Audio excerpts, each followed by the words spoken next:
La siguiente pestaña que encontramos en el motor de render es la pestaña cámara, que es la que tenemos aquí.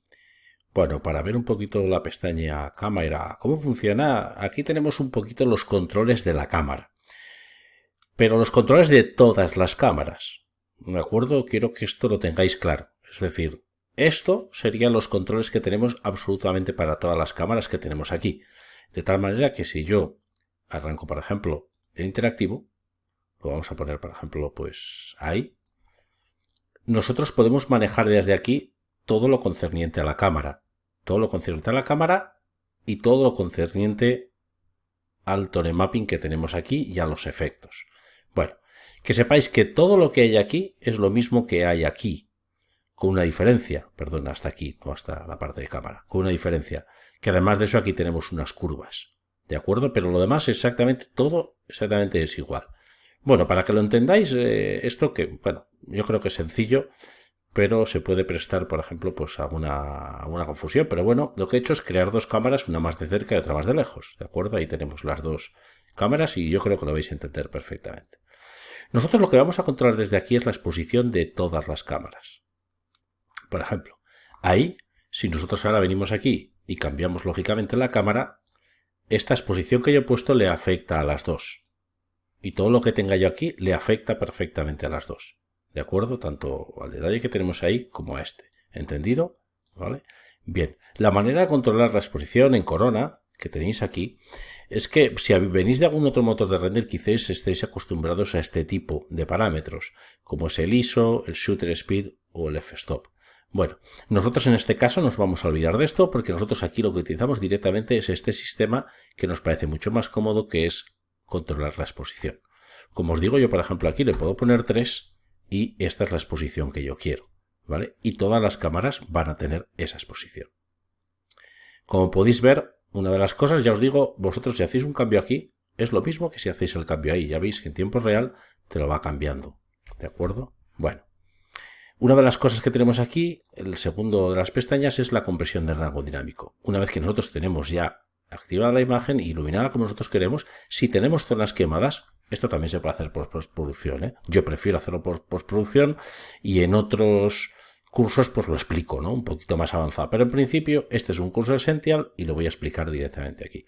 Es que si nosotros tenemos zonas quemadas, si os fijáis aquí, si nosotros ahora vamos aquí con el picker, podéis comprobar cómo al principio tenéis el Tone Mapped, es decir, el Tone Mapped sRGB, que es la segunda de las columnas que tenéis, veis que ahí está quemado. Está quemado y además nos indica cuánto está quemado. Ya veis que el red se va al 1.35, el blue al 1.16, el blue se nos va al 1.31 y el Tone Mapped, que es el que tenemos que fijarnos también, está pasado de 255. No podemos consentir, le estoy dando al botón derecho del ratón. No podemos consentir que esto pase de 255, con lo cual lo que tenemos que hacer es comprimir el rango dinámico. Normalmente con 2 os vendrá bastante bien y a veces podemos utilizar también un 3. No utilicéis más de eso porque si no la imagen se va a quedar demasiado plana. La compresión del rango dinámico hace que pierda bastante información de color. Es decir, para que os hagáis la idea, lo que hace básicamente es que una imagen que estuviese por aquí arriba, lo que hace es la baja hacia abajo. Es decir, sería como hacer esto con la compresión de rango dinámico, como podéis comprobar ahí. Con lo cual, yo personalmente lo utilizo lo menos posible, pero como os he dicho, esto es un curso esencial y puede ser un buen recurso para sacar imágenes y que ya veis que queda perfectamente. Como os he dicho, todo le afecta a las dos cámaras que yo tengo. También a esta y también a esta. ¿De acuerdo? Así que bueno, en principio vamos a volver a esta cámara y vamos a seguir viendo un poco qué es lo que tenemos aquí. La saturación es una saturación básica porque, como os digo, no tenemos la posibilidad de tocar, por ejemplo, por canales individuales. Yo personalmente no lo utilizo mucho. Luego también tenemos aquí unos Filmic Highlights.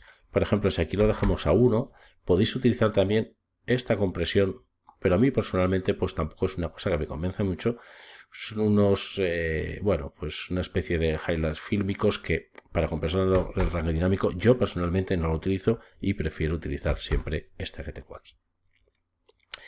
Con el Color Tint lo que podemos hacer es hacer un balance de blancos simplemente con este botón que tenemos aquí, no con el primero que es para el primero es para agarrar muestras, sino con el segundo, que es aquí, el de aquí, el que se llama el Inverse Picker, y decirle cuál es nuestro color blanco. Por ejemplo, este de aquí, y él nos haría un balance de blancos. A mí personalmente no me convence mucho esta opción y también la voy a descartar, no me gusta. Prefiero hacer el white balance desde aquí, es decir, yo puedo agarrar aquí y mirar cómo queda la muestra de blanco. Ya veis ahí que pone en la tercera columna 220, 223, 240 y eso significa que esta imagen se está yendo a azules, ¿veis? Porque ese sofá es blanco. Entonces, lógicamente, lo que tengo que hacer es compensar para que ese blue del final, ese 239, se quede más alineado con el rojo que está arriba en 218 y con el green que está a 221. De tal manera que lo que voy a hacer es voy a intentar compensar eso. Y ya veis que, por ejemplo, ahí pues está bastante, por ejemplo, le voy a poner 8800. Esto todo se puede hacer perfectamente en postproducción. Que lo sepáis, y en capítulos de cursos más avanzados lo explicamos. Si os fijáis ahora, el red y el blue están exactamente igual, pero el green no está fuera de lugar, es decir, debería estar en 237. Para eso vale el siguiente botón que tenemos aquí, que lo que hace es, nos hace el equilibrio entre el green y el magenta.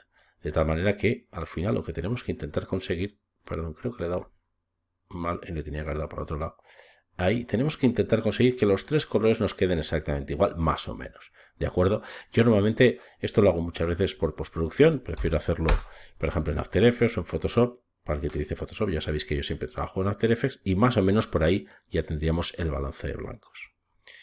A continuación, aquí lo que tenemos es el contraste. Nosotros podemos incrementar el contraste de nuestra imagen. Lo mismo, lo podemos hacer perfectamente en postproducción. Lógicamente, como explicamos muchas veces, si sacáis las imágenes, lógicamente en 32 bits, no las saquéis en 8 bits, que si no, todo este tipo de cosas, sobre todo la exposición y alguna cosa más, pueden tener problemas, ¿de acuerdo? Pero bueno, en principio aquí, ahora también tenemos el viñetaje, por ejemplo, pues sirve para hacer efectos como este. Ya os digo, cualquier cosa de estas la podemos hacer en programas de postproducción. A continuación aquí, la siguiente tecla que tenemos, el siguiente botón es para añadir un LUT. Entonces aquí, por ejemplo, lo que podemos hacer es poner los LUT, por ejemplo. Bueno, aquí vienen un montón. La verdad es que hay diferentes efectos. A mí concretamente yo utilizo el de King Marland, el Photographic. Utilizo, por ejemplo, también el que le da contraste, que tiene que estar, me imagino que, a ver si lo encuentro por aquí. Hay uno que simplemente lo que hace es le da contraste hard, por ejemplo. Pues este puede estar muy bien. Y hay uno cuando quiere hacer alguna cosilla así como, pues en plan vintage, que es el Astia. Este que a mí personalmente creo que tiene un tono fílmico que me parece que es muy agradable. Como os digo, todo lo que tenemos en un sitio lo tenemos en otro. Tenemos después la tecla de Sharpen and Blurring, que aquí en este caso es para definir más la imagen. No cometáis el error de agarrar aquí y decir, bueno, como quiero una imagen más nítida, hacer esto, poner esto a cero, porque esto no es correcto y puede producir como pequeños fallos. Dejarlo más o menos como viene de serie, el Blur Radius, puede parecer una tontería, y lo que tenéis que hacer es incrementar el Sharpen Mount, por ejemplo, a 4. Ahí podéis ver la diferencia de cómo la imagen queda más nítida. Ahí lo tenéis.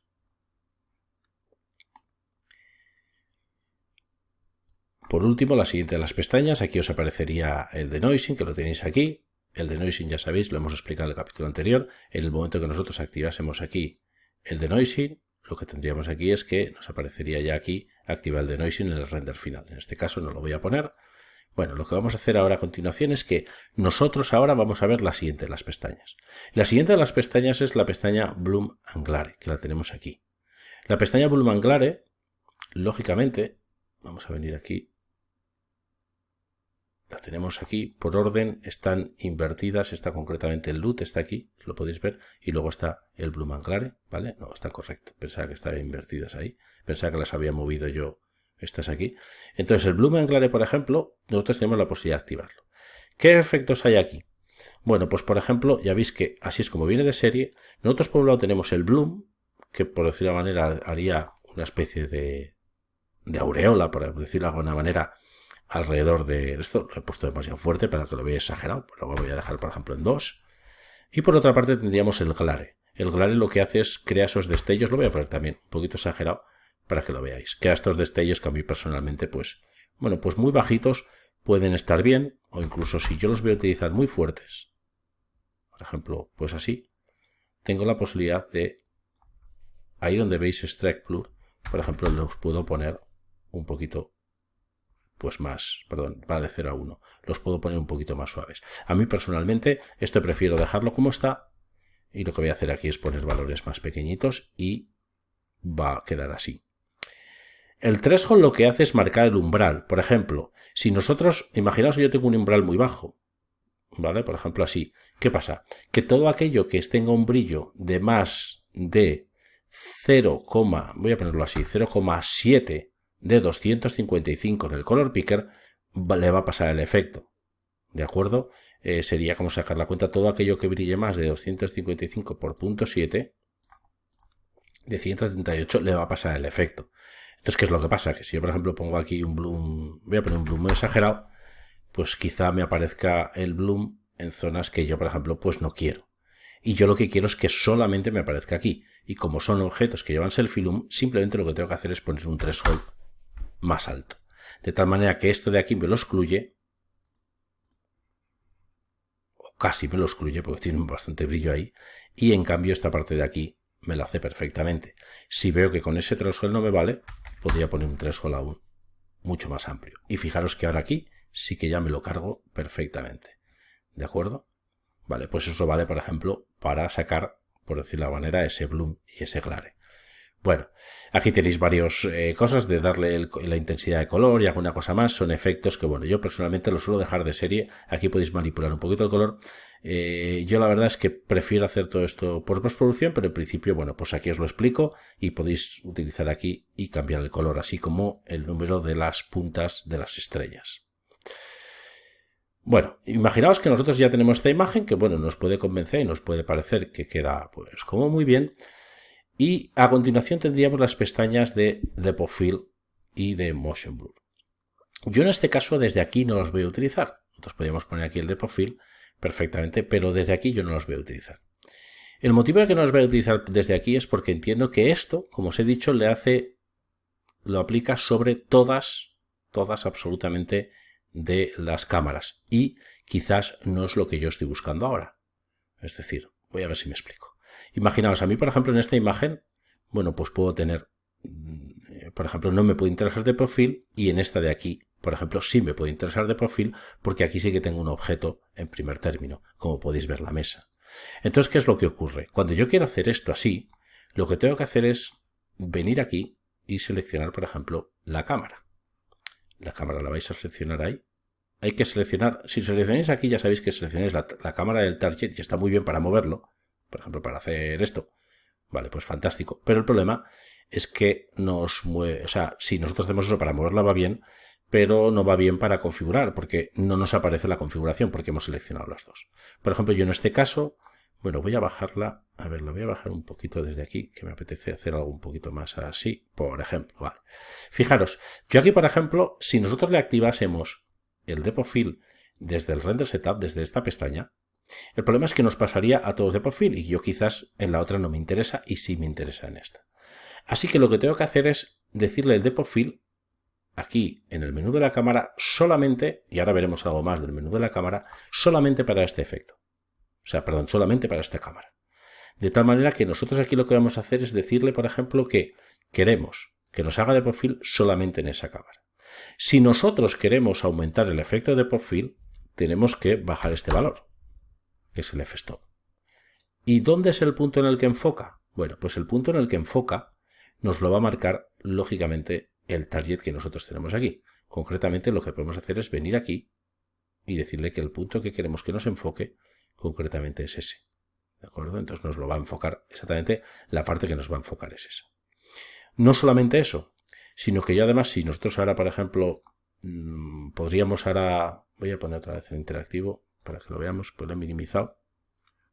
Podemos hacer eso, mover el target, o también otra cosa que podemos hacer es decirle, no, mira, es que esta cámara de aquí, al objeto le damos a Override Focus, y en ese caso ya se olvida de cuál es el objeto que el punto que está el target, por decirlo de la manera, le estamos haciendo un override, y nosotros, por ejemplo, podemos decirle que enfoque, por ejemplo, a distancia.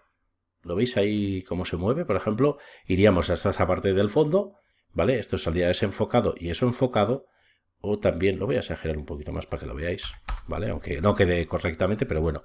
¿Veis?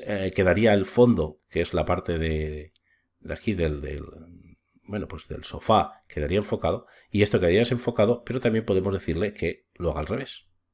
Es decir, que lo que nos enfoque es la mesa y que el resto quedó desenfocado. Yo os he dicho que no, igual no quedaba artístico porque he exagerado mucho esto, y esto tenéis que tener mucho cariño a la hora de utilizarlo, porque si no se produce una cosa que se llama el efecto maqueta. ¿Qué es lo que pasa? Que ahora solamente el depth of field está en esta cámara, no está en esta. Esta no tiene depth of field, por eso os digo que es muy interesante hacerlo así. Esta no tiene depth of field, ¿de acuerdo? La que tiene depth of field, concretamente, es esta. Es decir, estamos hablando que esta sí que tiene depth of field. ¿De acuerdo? También podemos, una vez que seleccionamos la cámara, podríamos venir aquí perfectamente, a ver si lo pongo así, y voy a intentar seleccionar la cámara. Vamos a parar esto un momentito, así. Voy a ver si consigo seleccionar la cámara, que no me deja. Voy a probar así. A ver si me deja seleccionar la cámara. No me está dejando seleccionar la cámara. Voy a ver si es que tengo activado alguna cosa por aquí. Ahora más o menos me va a dejar. Espero que me deje ahora. Ahora me va a dejar. Aquí tenemos otra vez la cámara seleccionada. Voy a poner otra vez el Start Interactive. Lo vamos a poner ahí. Y no solamente puedo hacer eso, sino que puedo hacer override de otra serie de cosas. Por ejemplo, nosotros aquí en el Tone Mapping podríamos ponerle un override concreto solamente para eso. Es decir, por ejemplo, nosotros aquí en esta imagen igual queremos un highlight compress diferente. O por ejemplo, ¿veis? Ahora solamente el local no le hace caso. El que le hace caso es este que tengo aquí. Es decir, el local no. El general, el que tenemos aquí, este ya no importa porque le estamos dando un override. El que importa es este. ¿Para qué viene muy bien esto, por ejemplo? Bueno, pues aquí podríamos tener otro balance de blancos diferente porque nos apetece, sin más. ¿De acuerdo? Y si os fijáis aquí, si ahora cambio de cámara,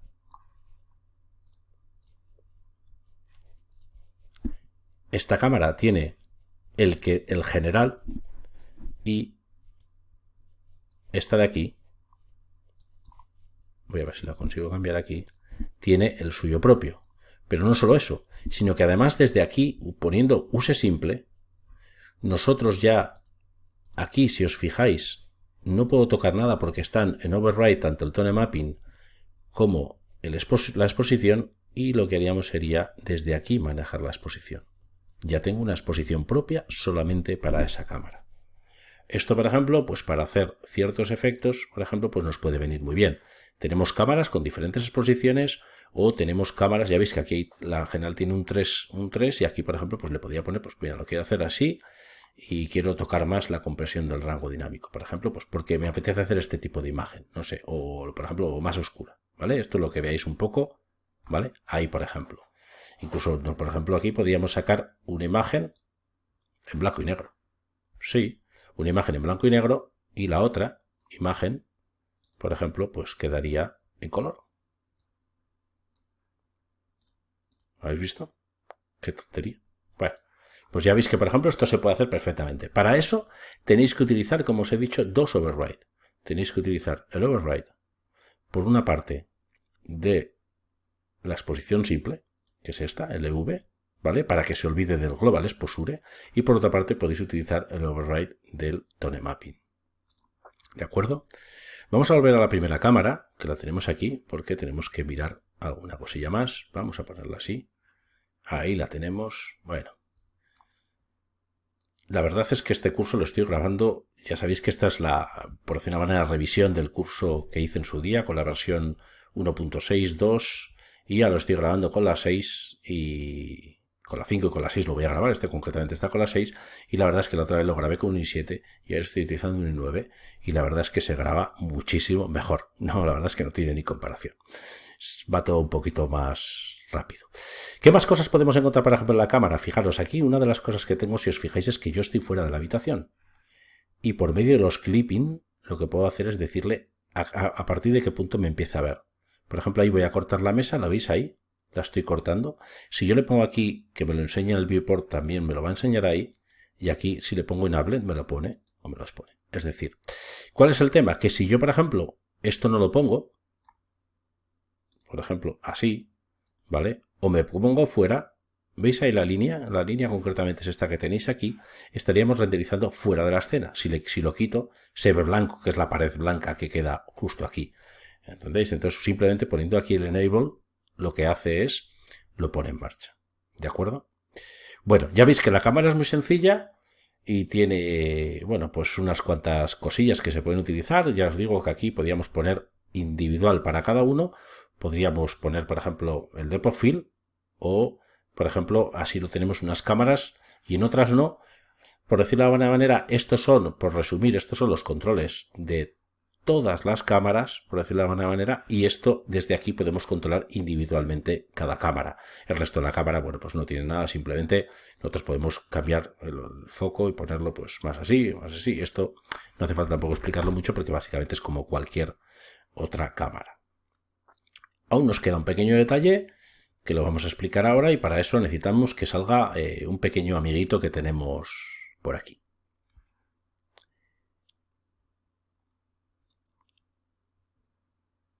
Fijaros que lo que he hecho es creado este coche. Bueno, este coche sin más, una tontería, pero lo he puesto ahí. Bueno, y vamos a hacer un region desde aquí. Simplemente para hacer un region lo que tenemos que hacer es ponerlo así. Y ahí tenemos el region de nuestro cochecito que está aquí. ¿Qué he hecho yo con el coche? Simplemente he creado un movimiento, ahí más o menos. Bueno, lo vamos a poner ahí más o menos, yo creo que da bastante bien. El último efecto que os quería enseñar es cómo funciona el Motion Blur. El Motion Blur lo que podemos hacer es simplemente decirle aquí que queremos aplicar el Motion Blur por geometría. Una vez que lo tenemos ahí, ya veis que aquí se produce un motion blur en ese objeto.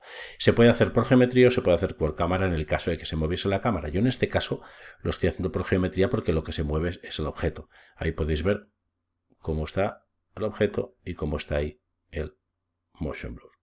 ¿De acuerdo? Bueno, aquí podéis tocar unas cuantas cosas más. Por ejemplo, pues cuánta distancia, por ejemplo, si queréis que el efecto sea un poquito más exagerado, por ejemplo, perdón, lo bajamos aquí, perdón, que estaba ya a tope, lo bajamos ahí, si queremos que el efecto sea muy pequeñito, o si lo ponemos aquí a 1, es para el efecto que sea más exagerado. ¿De acuerdo? Bueno, yo es un efecto que no suelo utilizar, pero bueno, por si alguno lo queréis utilizar para dar movimiento a las cosas, la verdad es que está bastante bien. Bueno, ya veis que las cámaras, esta segunda pestaña no tiene muchos secretos. Espero que os guste. La siguiente pestaña que vamos a ver es la pestaña de Performance, donde realmente sí que vamos a encontrar settings de render que, como habéis visto, hasta ahora no he tocado absolutamente ninguno. Así que nada, bueno, la siguiente pestaña ya os digo que es sencilla, pero bueno, ya veréis cómo os va a gustar porque no tiene ningún secreto.